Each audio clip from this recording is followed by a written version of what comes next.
सबकी आवाज़ media network में आपका स्वागत है। औरंगाबाद के साबिका एमपी जिनका ताल्लुक़ शिवसेना से है और जिनका नाम चंद्रकांत खेरे है, वो मौजूदा एमपी यानी इम्तियाज़ जलील जिनका ताल्लुक़ एमआईएम से है, उनके ख़िलाफ़ हमेशा बयानबाजी करते हुए नज़र आते हैं। जब जहाँ जिस वक्त उनको मौका मिलता है वो एमआईएम और इम्तियाज़ जलील के ख़िलाफ़ बयानबाजी करने से नहीं चूकते।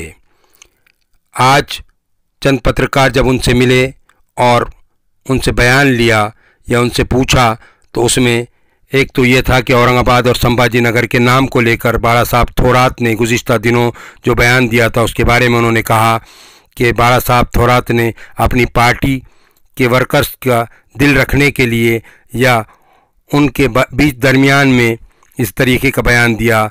अगर महाराष्ट्र के मुख्यमंत्री उद्धव ठाकरे अगर फैसला करे तो उसके ख़िलाफ़ नहीं जा सकते थोरात।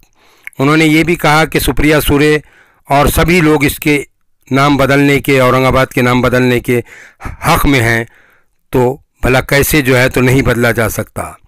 उन्होंने ये भी कहा कि 88 से जब बाल ठाकरे ने औरंगाबाद का नाम संभाजी नगर रखा था, उस वक्त उसके बाद हमने इसे सरकारी सतह पर पास भी किया था, लेकिन हाई कोर्ट में हम कामयाब हुए और सुप्रीम कोर्ट में जाकर मामला फंस गया।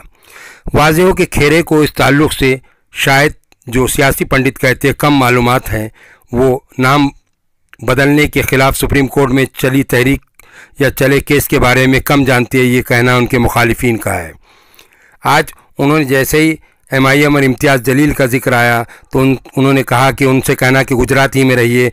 एमआईएम जब से शहर में आई है तब से फ़िरका वाराना फिसादात हुए हैं। खेरे ने यह भी कहा कि मेरे दौर में शहर में कोई फ़िरका वाराना फिसाद नहीं हुए, जबकि उनके मुखालिफिन ये कहते हैं कि खेरे का ये कहना गलत है। देखिए आज खेरे ने पत्रकारों से बातचीत करते हुए क्या कहा, किस तरीके के इल्ज़ामात लगाए, किस तरीके से एमआईएम और इम्तियाज़ जलील को आड़े हाथे लिया, आप इस वीडियो में देख सकते हैं। एमआईएम के खासदार को कुछ वैल्यू नहीं है और उनको कुछ मालूम भी नहीं है क्या करने का, कैसा करने का, कुछ मालूम नहीं है। उनको कोई तजुर्बा है, एक्सपीरियंस है उनको? कुछ भी नहीं।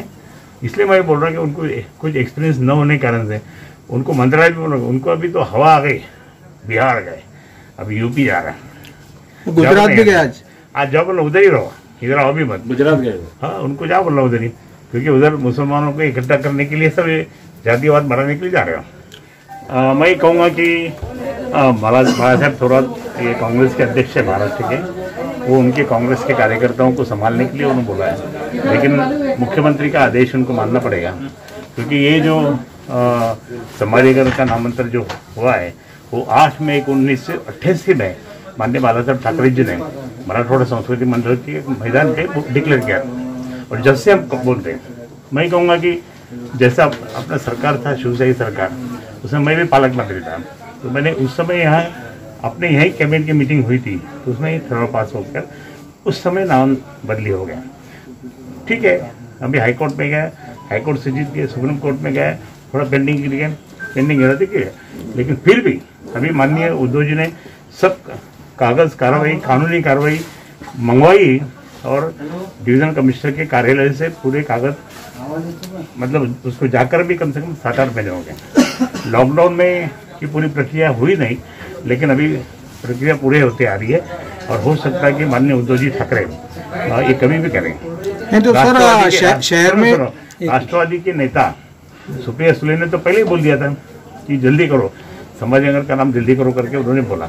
मैं और एक कहूँगा कि उन्होंने बाला साहब थोरात ने कहा, लेकिन बाला साहब थोरात का वो उनका व्यक्तिगत मत है, महागढ़ी का मत नहीं है। लेकिन किसी भी हालत में मैं कहूँगा कि माननीय उद्धव जी का मतलब जो उद्धव जी ने जो बोला उनको मानना पड़ेगा।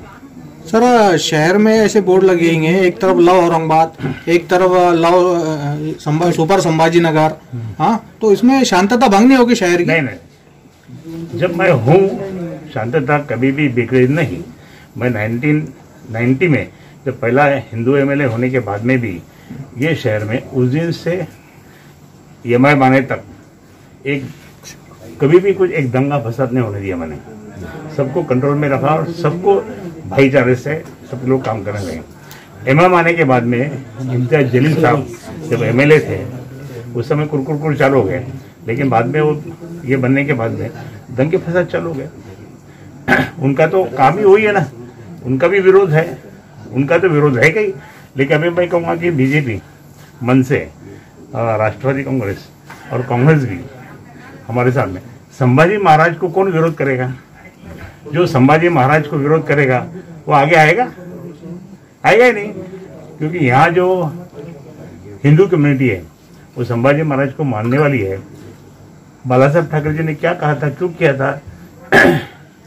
ये दुष्ट औरंगजेब ने माननीय जबकि अपने संभाजी महाराज उनको कैद कर दिया था। कहा अपने इसमें नहीं सोनेरी महल में, सोनेरी महल में उनको कैद किया 4 महीने। आखिरी के दिन उनके संभाजी महाराज के अपने यहीं घुसे। संभाजी महाराज बहुत बड़े योद्धा थे।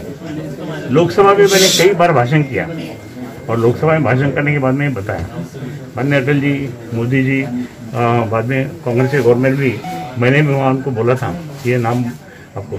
एक टेक्निकल मुद्दा ऐसा है, टेक्निकल मुद्दा ऐसा है कि औरंगाबाद 2 है, एक बिहार में, एक यहाँ। मेरे लेटर, हमारे जो सुशील कुमार जी है बीजेपी की MP, पहले वो JDU पे थे, तो उनके पास जाते हैं और उनके लेटर मेरे पास आते थे। इवन BSNL के, MTNL के लेटर्स भी हमारे पास अल्टीपल्टी आते थे। कई बार मैंने उनको अच्छा बताया और उन्होंने भी लोकसभा में ये बोला था कि मेरा औरंगाबाद रखिए, लेकिन वहाँ अगर हिस्ट्री है संभाजी महाराज की तो वहाँ का नाम आप बदल दीजिए, क्योंकि 2 औरंगाबाद जिले नहीं चाहिए, एक ही चाहिए। ये उसमें टेक्निकल मुद्दा है। सर हमारा तो वोट है, हमारा भाले किला है, ये 100 पे जीतेंगे। नहीं, ये गाँव जो है के नाम पर वो कुछ हमारे नाम का नहीं है, माननीय बाला साहब ठाकरे जी के नाम का है, और उनके नाम पे तो वोटिंग होती है। हम कौन है? और उसके लिए उनका नाम है, उनके अधिकार से लोग वोटिंग करते हैं। सर हमको माहिती ये भी मिली है कि आप जो है जो कद्दावर चेहरे हैं, मुस्लिम के ताकतवर चेहरे हैं, उनको शिवसेना में लाने की कोशिश कर रहे हैं। कर रहे हैं, मैं कर रहा हूँ।